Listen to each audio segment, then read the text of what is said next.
Assalamu alaikum dear students, and welcome to the first lecture on report writing skills. Dear students, I am very much positive that you people will benefit a lot from these lectures on report writing skills. Dear students, in your professional life, writing is something that cannot be excluded from the communication of professional life. When you say that you are supposed to communicate with other people, then that communication can be in the form of oral communication, and it can be in the form of written communication as well. But in professional life, you have to write. And when you have to write, then of course there are some rules and regulations that must guide your writing procedures. Now, this subject report writing skills is basically designed to make you understand how to write in different formats of different types of reports. But before moving on to those details, let us first start with the definition of a report. That what is a report, by the way? Now, dear students, the standard definition of a report is that it is an impartial and objective collection of facts. I repeat, a report is an impartial and objective collection of facts. Now, what is the meaning of the word impartial, and what is the meaning of the word objective, and then what is the meaning of the word fact? One by one we would be discussing them in detail, beginning with the word impartial.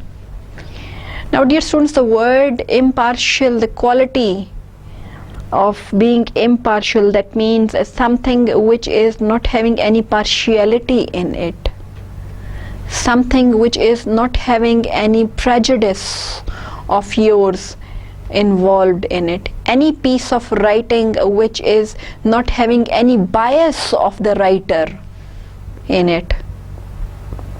So it is impartial, it is neutral, it is not having any negative bend towards any side. That piece of writing is impartial. The first word, impartial, defined something which is having impartiality in it. Then the second word, impartial and objective collection of facts. Dear students, the second word is objective. In order to understand the second word, you first should understand the word. In order to understand the word objective, first you should understand the word subjective. If you understand the meaning of the word subjective, automatically you will understand the meaning of the term objective.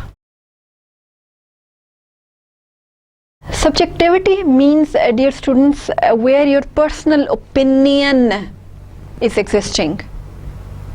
If I say this statement of yours is subjective, that means I would say that it is having your personal feelings, likes and dislikes in it. For example, statements that I think, statements that my opinion is, statements like I feel. Now, dear students, this I basically is an element of subjectivity. This I should never be the part of professional communication, any professional report. This I has to be removed from the written or oral communication of your professional life, of your reports. It should be that the research suggests that, or the data that was gathered through the logical assimilation of different details shows that or the report shows that I should be removed, I should be nowhere, I feel that, I think that this is subjective. It should be the report says that, the recommendations say that, the research shows that. This is the objective way of saying something in a professional piece of writing. We are trying to explore the different words, we are trying to understand the different words of the definition of a report, which is a report is an impartial and objective collection of facts. And we have defined two words, first impartial and the second one objective. Now we move on to the third word, dear students, that is facts. Now, dear students, in order to understand what is a fact, you should know the difference between a fact and a gossip. Dear students, a gossip is something which is normally not true. A gossip is something which is again based on your speculation.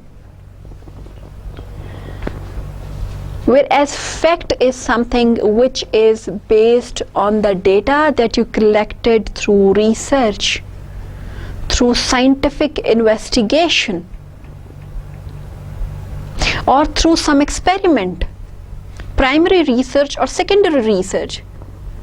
Anything that you attained out of any sort of primary or secondary research is a fact. So in our report, you are recommended not to add the gossip, you are recommended to add up a fact. And which fact? Which is impartial and objective. So, repeating the definition of a report, dear students, a report is an impartial and objective collection of facts.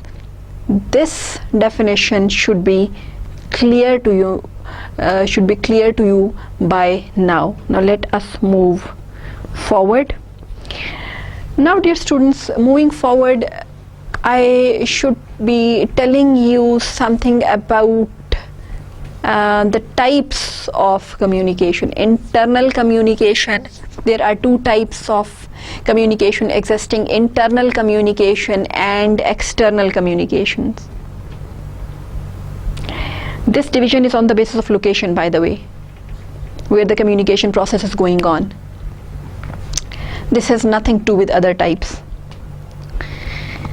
So what is meant by internal communication and what is meant by external communication? Dear students, when you communicate with the people of the same organization where you're working, this is called internal communication, and while you're communicating to the people outside your organization, this is called external communication. In order to make you understand this thing, for example, I reside at house number 83, and I am having with me my parents, my brothers, my sisters living, and if I communicate with my parents, if I communicate with my brothers, if I communicate with my sisters, then I would say that this is an example of internal communication. I am communicating with the people living in house number 83.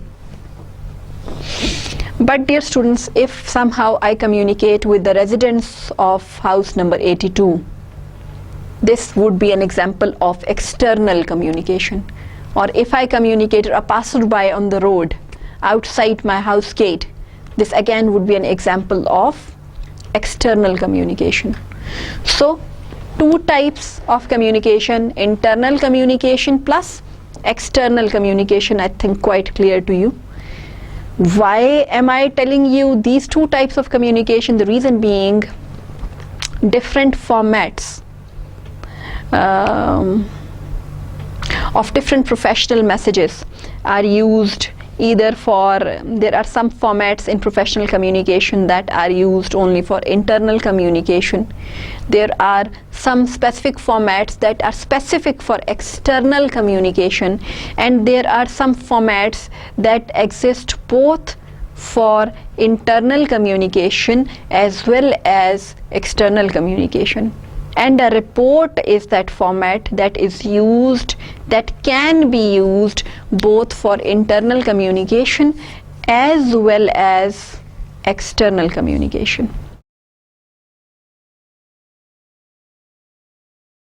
Now, dear students, you can be having different types of report that in the forthcoming lecture we would be discussing in detail, but just to give you introduction kind of a thing, let me introduce you to some of the types of the reports that you might be using in your professional life.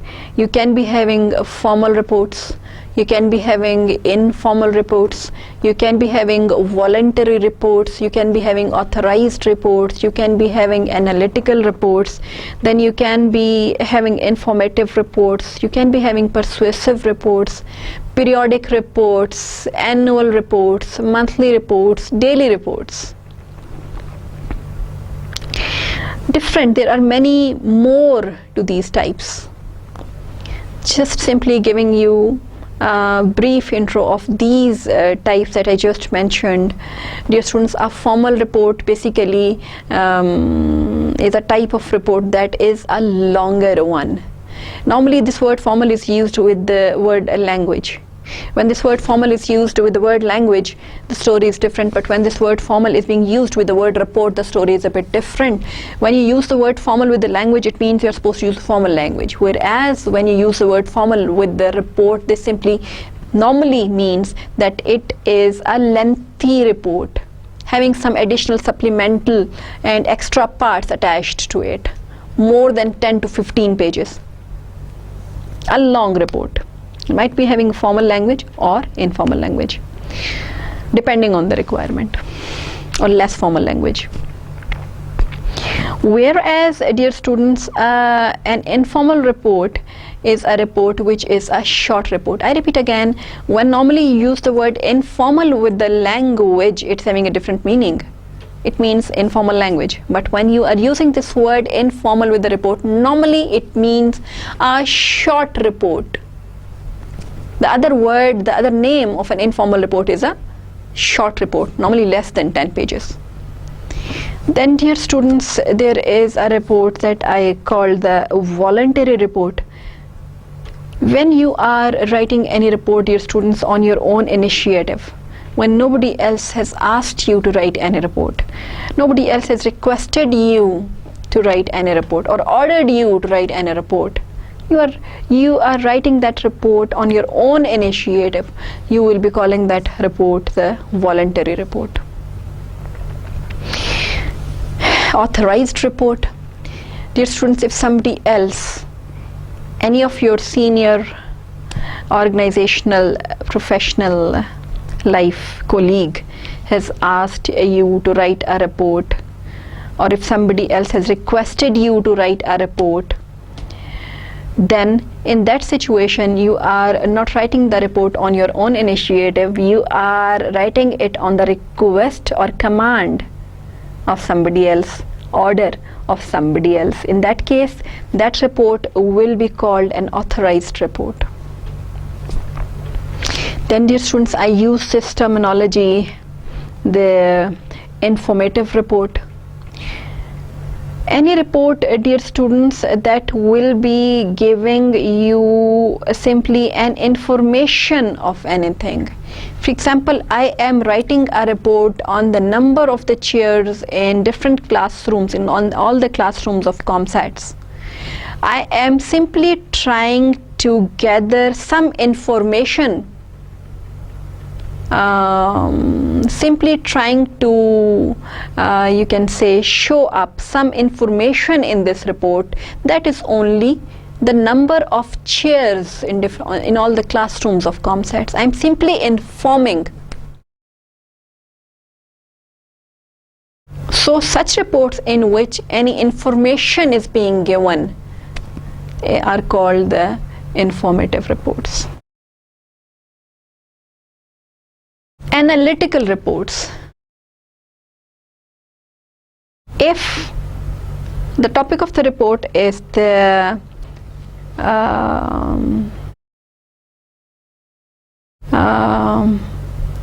problem of poverty in Pakistan. You are going to write a report on the poverty issue in Pakistan. Now, dear students, there are no chairs that you are counting in this report. There are no tables that you are counting in this report. There are no fans that you are counting in this report. You are analyzing a problem. You will be, yes, analyzing it through proper research, but it will be an analysis of the different circumstances, of the different reasons that went into the making of this problem that is called poverty. So you will be analyzing something. So that would be an example of an analytical report. Then, dear students, persuasive report.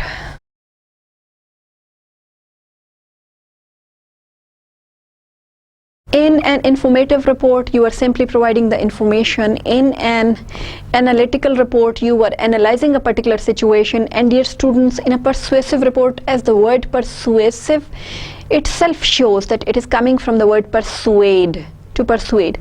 You have to persuade somebody for something.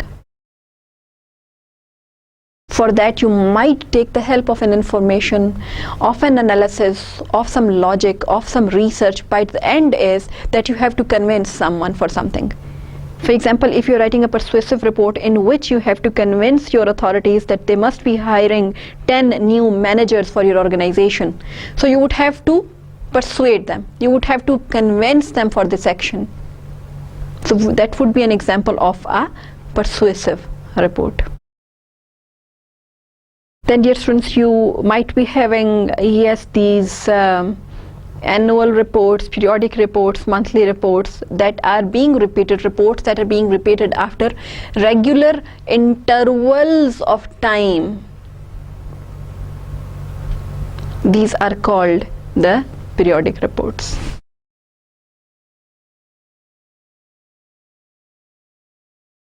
Now, dear students, there is something that we call the communication process. What is a communication process?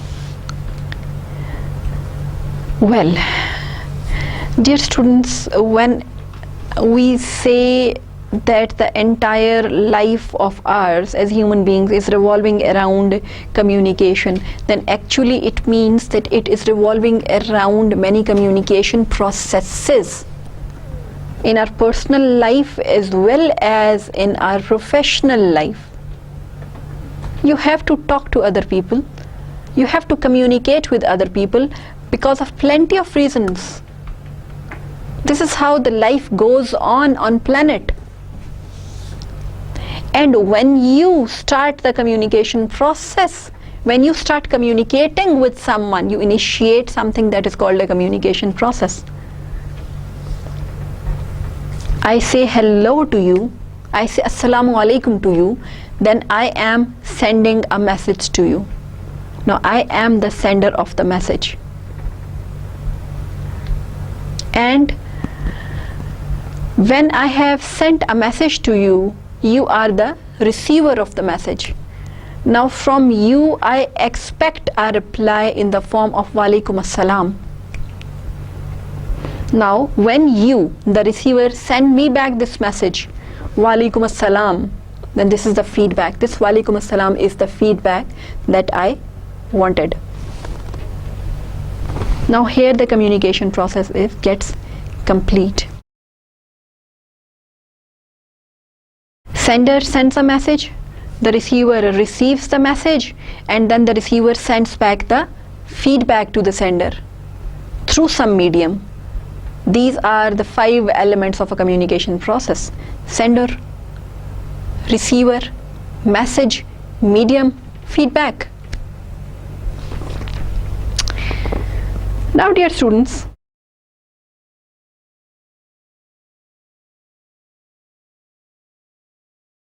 the point is this: why am I discussing this communication process?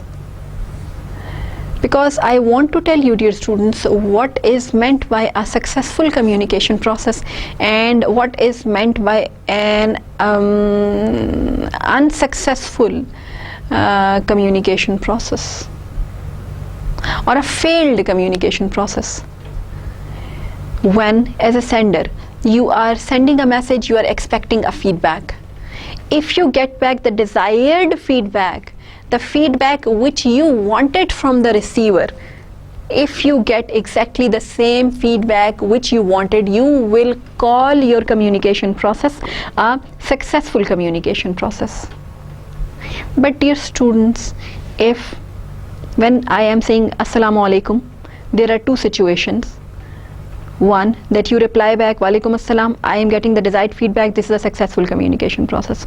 But if I do not receive any feedback from you, this will be a failed communication process. Or if in response as a feedback you give me a very angry gesture, not giving me a word, as a feedback, an angry gesture as a feedback in response to my Assalamu alaikum, then again that would be an example of a failed communication process in which the sender of the message could not receive the desired feedback, the feedback that the sender wanted, and that was Wa alaikum assalam. So I think it's quite clear to you what is meant by a successful communication process and what is meant by a failed communication process. Unsuccessful communication process. Now dear students, when you write a report, you are the writer of a report, then no doubt you are initiating a communication process. And of course, as the writer of the report, you would like to have the desired feedback out of that communication process that you just have initiated as the writer of the report. Now, in order to be successful anywhere in any sphere of life, there always have been some rules, some regulations, some guidelines, and people, your elders must have been telling you kindly, if you do this, you will get this. If you do this, you will suffer like this. These are the recommendations. These are the guidelines. Kindly follow them in order to be successful. Same is the situation in case of these communication processes that you will be starting by writing a report. There are, yes, some guidelines, dear students, that will be making the basis of any sort of writing of in any format if you want to get the desired feedback from your pieces of professional writing. For example, dear students, the general guidelines are that your written message should be having all the necessary desirable information. Your written message should be having specific facts and figures in it. Then dear students, your written message should be showing reader benefit or interest in the reader. Then dear students, your message should be having effective sentences and paragraphs. Your message should be having coherence for clear meanings. Your message should be having unity to express the main idea. Your message should be using the right level of language, and there must be no mistakes, no omissions, no errors in your message. Now your message should be having all these qualities. And in order to understand one by one, dear students, these qualities in detail, let me give them the heading of 7 C's of communication, which make the basis of any professional communication, whether you are going for a written communication or oral communication. Whether you are writing a report, you should be following these principles. A memorandum, you should be following these principles. A letter, you should be following these principles. Will be beneficial to you in all the formats of the writing in professional life.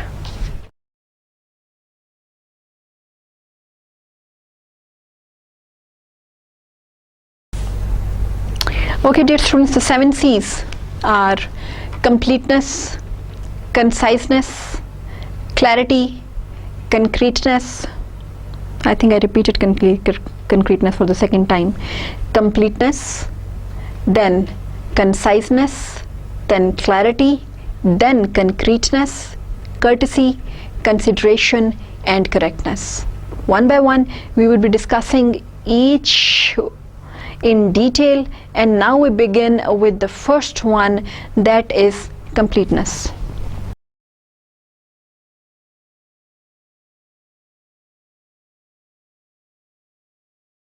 Complete. First C is completeness, coming out from the word complete. A complete, that is, what is the meaning of the word complete, by the way? When I say a particular thing is complete, it means it's having everything in it. It's not having anything missed out. All the necessary items are present in that particular thing. Ingredients are all there. So dear students, when we apply the same quality, completeness on the professional written messages, how to make them complete? On reports, how to make them complete? There are some tips, dear students, that you should be following in order to get your written messages, written reports converted into complete messages, complete reports. Have a look on the screen. Tip number 1, provide all necessary information. Tip number 2, answer all the questions asked. And tip number 3, give something extra when desirable. Beginning from tip number 1, provide all the necessary and desirable information. Well, dear students, say you are writing a request to the purchase office, that you, and the request that you have written is a demand request, say a demand report, and in that the sentence that you have added up is, I want chairs. Now this is the entire message. Dear students, just try to use your common sense. Would that person who has written this report or written this demand request in the report shape, would that person ever get those chairs?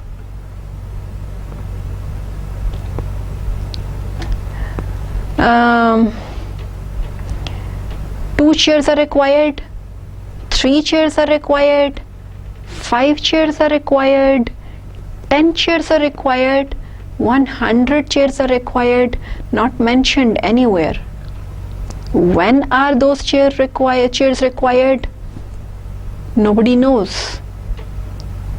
And what are the various cost ranges? Again, not known. What type of chairs? So dear students, the message, the request was incomplete, and the communication process that was initiated with this incomplete request will turn out to be a failed communication process, because the feedback that the sender desired was chairs, but those chairs unfortunately cannot reach the sender because of the incomplete message. Recommendation is, add all the necessary desirable information in your professional message in order to get it converted into the one that will bring you back the desired feedback through the communication process.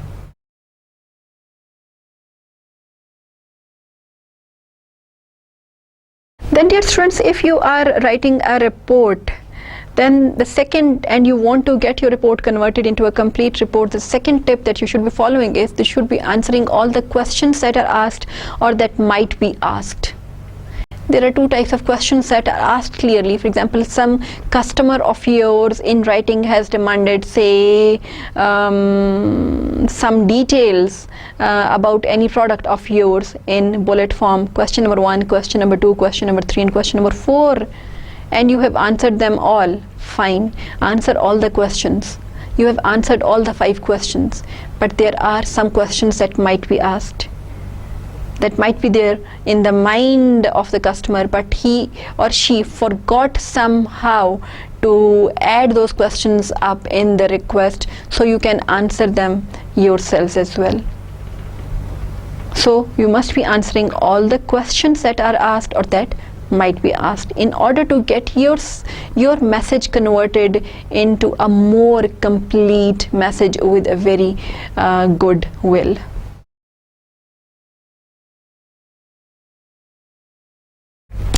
Third point, dear students, in order to get your message converted into a complete message is that give something extra when desirable. Now, what is meant by this give something extra when desirable? Almost the same as the second point, that you must be answering even those questions that were not raised by the person who requested something, but that might be there in the mind of the person. Anticipating those questions to answer them. For that, I will make you understand this point through an example in front of you, and this is a letter to a new savings depositor by a bank. Kindly have a look on the screen, dear students, the letter number 1, and it is incomplete. Have a look. Thank you for the confidence you have shown in us by the account you recently opened. All our facilities are at your disposal, and anytime we can be of service, please call on us. Our appreciation is best expressed by our being of service to you. This is message number 1. And I will nominate this message as an incomplete message. Now let us see if written in a better way, in a complete manner, what shape of this letter would you see. Have a look on the screen. I will be reading it out to you. Revised complete letter to the new savings depositor. Kindly have a look on the screen. Thank you for the confidence you have shown in First Federal by the savings account you recently opened. Our goal is to make our services to you both pleasant and helpful. Among the conveniences and services available to you at First Federal, you may be specially interested in these. Your passbook deposits earn 6.5% profit compounded monthly. Better than checking service helps you pay bills on phone. Earns interest on your money and permits using our 24-hour cash machines. Mortgage loans help you to buy, build or refinance a home, or to borrow for the property repairs and improvements. With our money market certificates, you can earn profit at various current high rates depending on time and amount of your investment. The enclosed leaflet gives you more details about these and other services available to you at First Federal. Free customer parking is provided in the lot north of our office. The teller stamps your parking slip, entitling you to free parking while doing business here. Of course, office hours are 9:30 a.m. to 4:30 p.m. weekdays except for Friday, when the doors remain open until 6 p.m. You are most welcome to come in whenever we can assist you. Please consider this association your financial headquarters for your savings and borrowing needs. Now, dear students, this is a comparison of message number 1 and message number 2. Have a look. There was something extra that was being given in message number 2, although the customer did not ask it. This is something extra, but the next word is desirable. What is meant by the word desirable? Desirable means that is related, that is beneficial to both the parties. It's quite possible that in future your customer might need any of these services, or he currently needs them, but he or she does not know how to put it in question. So you are giving this information. Even if the customer, he or she directly does not need it, any of the friends or acquaintances of the customer might need it, and they might hand over this information to them. And dear students, you are doing a business. You need people know what are you offering. This is your requirement. You need them to know. Who are you? What are you doing? What are you offering?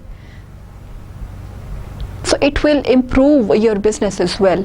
It will help your business as well. It's a good marketing strategy as well. Complete messages help your business in a very good and professional way, whereas incomplete messages do the exact opposite. So dear students, the recommendation is that if you want your reports to bring you back the desired feedback, then kindly go for complete messages. Now dear students, we move on from the first C to the second C, and the second C is conciseness, the exact opposite of completeness, by the way. Not exact opposite of completeness, but saying everything but saying it in a concise way. What is meant by the word concise? Means short. The next demand from your written messages or reports is that your report should be a concise report. Now the point is this, dear students, when you will be adding up the necessary and the desirable information in your report, necessary and desirable information in your report, you are adding up information. Look, if you want to make it complete, whenever you add up something, it becomes long. But the next demand is you should make it short, you should make it concise. Now, how to make your report complete and concise at the same time? Apparently, these two qualities seem to move in the opposite directions. Dear students, then the answer is this: do make your reports complete and concise at the same time by following the particular formula that I'm going to tell you. Make your reports concise at the cost of three things. At the cost of repetitions, at the cost of lengthy terminologies, then at the cost of wordy expressions, have a look on the screen, and at the cost of irrelevant material, but not at the cost of necessary desirable information. If it's the necessary desirable information that is making your report long, let it be long. But if it is the irrelevant terminology or irrelevant information that is making your report long, remove it. If it is a wordy expression that you are using, and in place of that wordy expression you can use a shorter expression, then replace the wordy expression with a shorter expression. And if it is an unnecessary repetition that is making your report long, then remove that unnecessary repetition. So dear students, there are three tips in order to get your message, get your report converted into a concise report. Tip number 1, have a look on the screen: eliminate wordy expressions. Tip number 2, include only relevant material. And tip number 3, avoid unnecessary repetition. We would be starting in detail with tip number 1, that is eliminate wordy expressions. Kindly have a look on the screen. Before explaining this thing in detail, dear students, you must have witnessed one thing, that if you ask any of your friends to say something on any topic, or say something, say on mobile phones, dear students, you will be having 10 of your friends sitting with you, and you will find that friend number 1 said 2 lines about it, friend number 2 talked about a length of or simply you have asked them to write something on it. Friend number 1 wrote only 2 lines, friend number 2 wrote 1 paragraph, friend number 3 wrote 1.5 paragraph, friend number 4 wrote I think some 2 pages, friend number 5 wrote 10 pages. There was yet another friend who simply wrote a single line, and the topic was same, mobile phone. And when all the pieces of writing were analyzed, dear students, that friend who simply wrote a single line, that message proved to be the most effective one, saying everything what others had said in many paragraphs but in a single line, not missing out anything, saying everything in a single line. So that means, dear students, sometimes it happens, rather often it happens, that we can say the same thing in fewer number of words, whereas we unnecessarily use greater number of words for saying the same thing. And the recommendation is, kindly use the shortest number of words for saying whatever you want to say, for writing whatever you want to write. And in order to prove my point, kindly have a look on the screen. I will show you some examples of the same thing being said in the greater number of words and the same thing being said in the shorter number of words, smaller number of words. The word is smaller. Okay, have a look on the screen. Wordy. At this time, I am cooking food. At this time, at this time. Why don't you say now I am cooking? Why are you using these three words, at, then this, then time? Why not to simply say now I am cooking? Have a look on the screen. Due to the fact that it's raining, I cannot attend the college. Because it's raining, I cannot attend the college. Due to the fact that. A single word because can replace these 1, 2, 3, 5 words. Have a look on the screen. Due to the fact that. A single word in place of these 5 words is enough. Again, the example of wordy expressions being used. As I told you, the same thing can be said in a smaller number of words that is being unnecessarily said in a greater number of words. I have a need for chairs. Why don't you say I need chairs? Have a need. Have need for. 3 words. Single word. Need. I will submit this report in due course. In due course. Soon I will submit this report. Single word soon is better than these 3 words in due course. Okay, then allow me to say how helpful your response was. Same thing can be said in this way. Your last response was helpful. Allow me to say your last response was helpful. Why don't you say simply your last response was helpful? Unnecessarily lengthening the sentence for simple verbosity, not required. Please be advised that your admission statement was received. Your admission statement has been received. Please be advised. Wordy expressions unnecessarily being used, having no benefit of any sort obvious. Please be advised. You can straight away say your admission statement has been revised. You are not being discourteous over here. Without being discourteous, you can say the same thing in fewest possible number of words.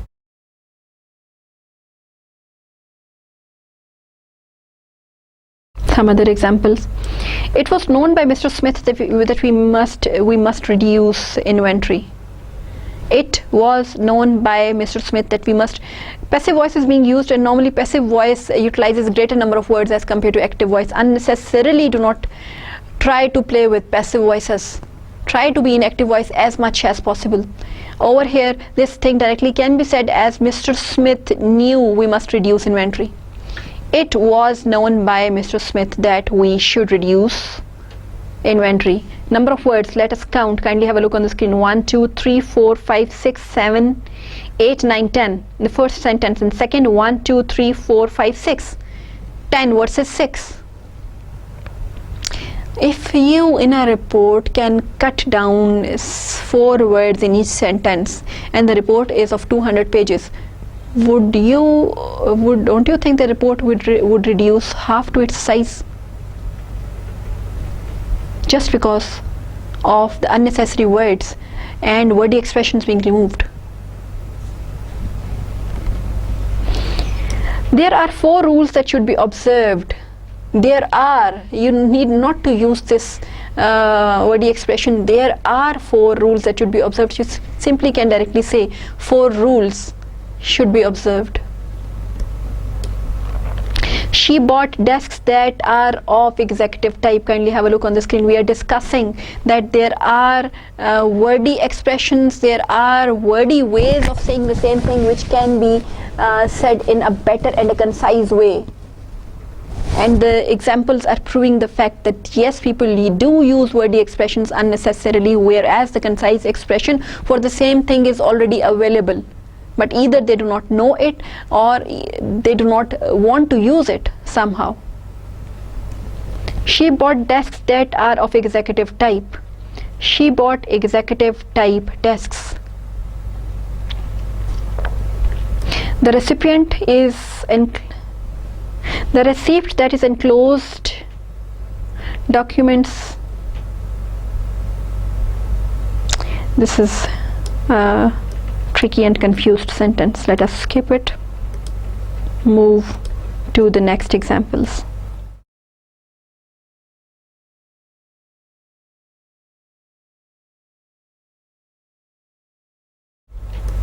The total balance will be found on page 2 of this report. Now, the total balance will be found on page 2 of this report. Why don't you say the total balance is on page 2 of this report? Then, dear students, the reports are to be submitted by employees prior to 5 to 5, at which time they will be received by Mr. Jones. Okay, the same statement can be said as, please submit your reports to Mr. Jones by 5.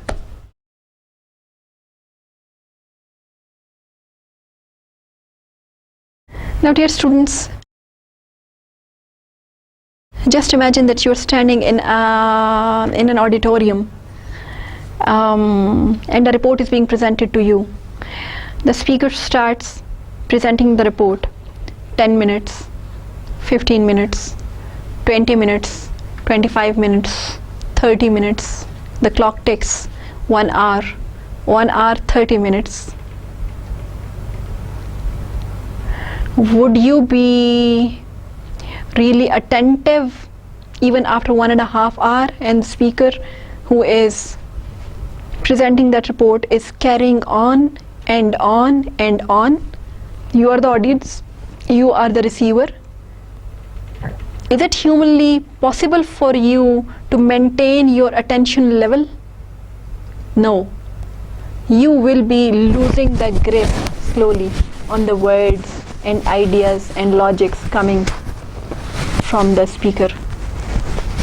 So, dear students, the communication process badly suffers if the writer or the speaker is having a message that is unnecessarily long. It is very important for you as a writer to have a strong hold on your audience. You must make your audience alive till the last sentence of your writing or your speech. And that is not possible if it is a speech of 500, a writing of 500 pages or a speech of 500 minutes. It's only possible when the piece of writing or your speech is crisp, concise, short.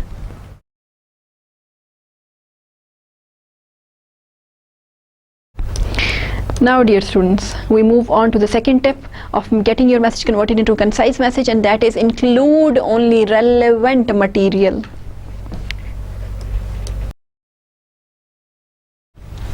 Dear students,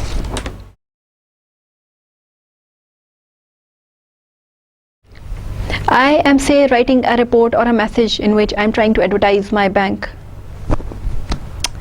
And the bank is located in Islamabad, and I start by saying, Islamabad is a beautiful city and it's having mountains, different mountain ranges that keep on changing their hues and colors with time and with season. And Islamabad is having the clouds of different shapes as well, flying from one place, from one side to another side. Birds of different type and different shapes, unique, or each unique of its own type, are also visible flying here and there in Islamabad. Islamabad is also having a grass of different shades of green, and it's also having the trees of different colors, fruit trees of different fruits, and it is also having many fruit markets in it.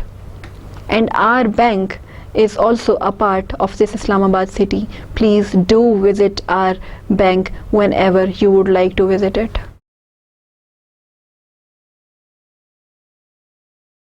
Your bank where was your bank by the way in this message?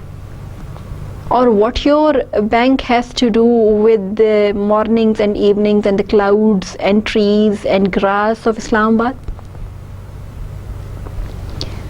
So you can find, dear students, in this whole message, irrelevant, unnecessary details which were unnecessarily lengthening the message were added to this message, which were not beneficial at all, which were not desirable at all, which were not required at all, simply unnecessarily increasing the size of the message, having no benefit to either side, either to the side of the sender or to the side of the receiver. An example of the irrelevant detail being given. So the recommendation is avoid to have any irrelevant details in your written messages. Include only relevant material. Trying to make what? Trying to make our messages converted into concise messages. Okay, yes, dear students, then the third tip in order to get your messages converted into concise messages is that you should be avoiding unnecessary repetitions.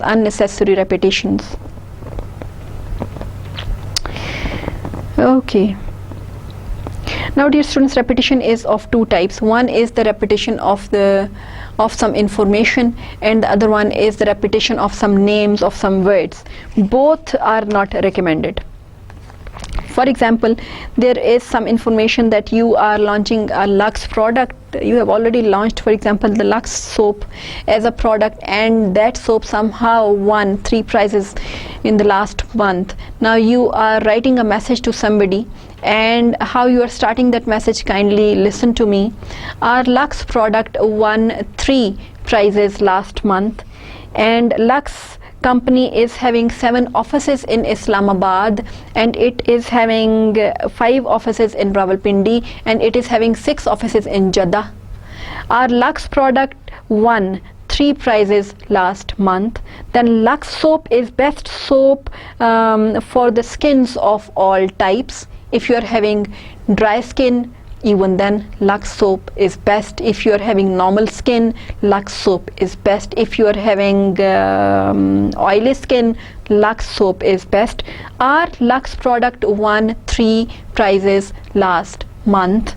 Then Lux soap is available in different colors and fragrances, and all of them are unique of their own type, in their own type, and our Lux product won 3 prizes last month. Your Lux product won 3 prizes last month. Was it not enough if it were said only once? Why are you repeating it 4 times in the same message in order to get it converted into an unnecessarily boring and long message? It will be having a very negative impact on the success of your communication process if you are repeating unnecessarily an information in your message. Okay, now dear students, this was an example in which you were repeating some information again and again in the same message, and that should not be done. One information should be given only once in a message. If the requirement is such that you have to repeat it at some other place of the message, that is a different story. Unnecessarily, you should not be repeating any information in your message that will unnecessarily lengthen your message, unnecessarily increase the size of your message. That is not recommended. Similarly, dear students, there is a repetition that is called the repetition of words. That is also not recommended. For example, let me simply listen to me.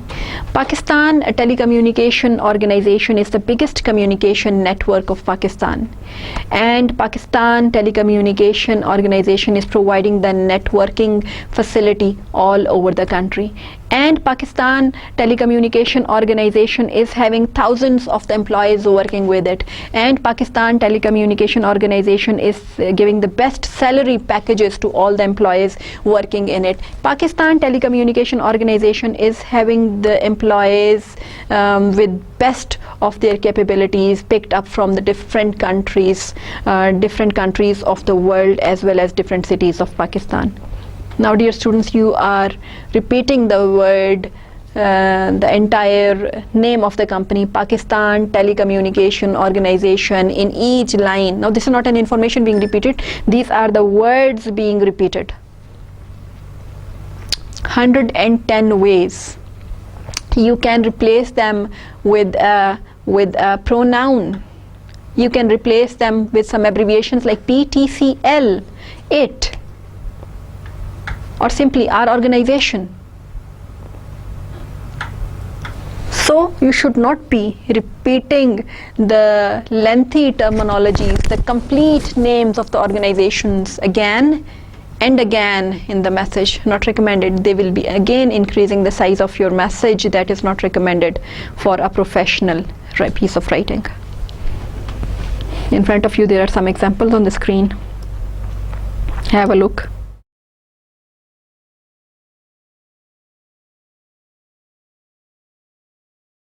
Okay, now dear students, we move on to the next quality that you should be adding to your messages or your reports, and that is the quality of consideration. Dear students, first you should understand what is the meaning of this word consideration. And if I say, first you should know the root word is consider. If I say, I will consider your request, I will consider your application, I will give consideration to your point of view, I will consider your point of view, that means I will respect, I will honor, I will pay a bit more attention. So, adding up consideration to your messages mean to add up respect, attention. For whom? For your audience. Your messages should be designed, should be written, your reports should be written in such a way that the receiver of your message feels that he is being honored, respected, and being given special respect and attention. How to add up this element of consideration to your reports? Again, there are some tips, but dear students, before discussing those tips, let me give you a small tip. If in your normal life you want to judge any person, just have a short conversation with that guy, with that lady, with that man, and simply judge the sentences spoken by that person. Analyze those sentences. If all or most of the sentences are beginning with I think that this is a very good example. For example, the person is saying, I think that this food is good, this food is not good. I think that you should be going to that city. I think that you should be going for that degree. I think that you should be wearing this dress. The sentences spoken by that person beginning all with I are showing only one thing, dear students, that the person is a self-centered, selfish, and self-worshipping person. And for that person, you are not important. That person is not the sort of person giving respect to others. This small analysis will speak volumes about the personality of that person, only the sentences spoken by that person. On the other hand, if the person you are talking to is having most of the sentences starting with you, up, you cook different dishes, all of them really are very good. Your qualifications also seems to be very much impressive. The colors you wear, awesome. Now all the sentences are beginning with you. I'm not saying that beginning the sentences with you and going for the phrases. Most of the sentences or all of the sentences are beginning with you, then that simply shows that the person gives importance to you. For that person, the other human beings are also important. Now, dear student, that simply means that the beginning of the sentence, the way you are beginning your sentences, whether orally or in the written way, they speak volumes about your psyche, volumes about your thought, volumes about your inside. So same volumes will be spoken by your written messages, by the way. First tip is focus on you rather than I and we.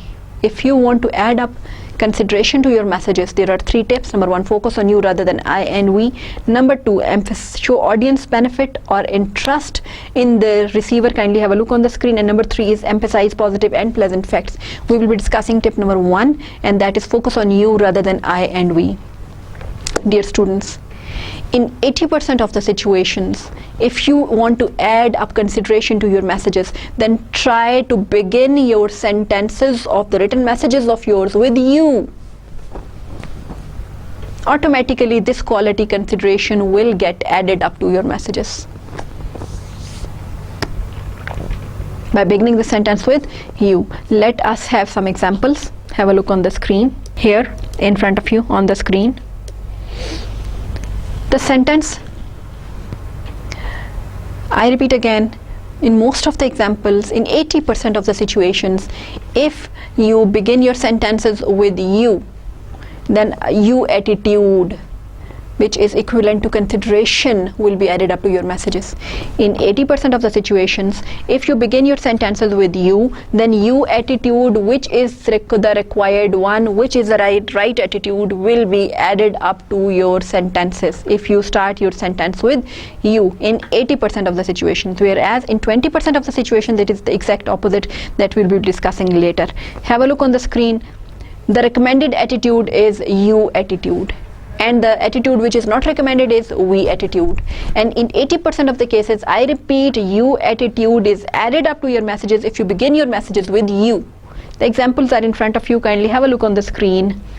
We attitude, I am delighted to announce that we will be extending our hours to make shopping more convenient. Now, I am delighted. You are the writer, you are delighted on anything. What does this has to do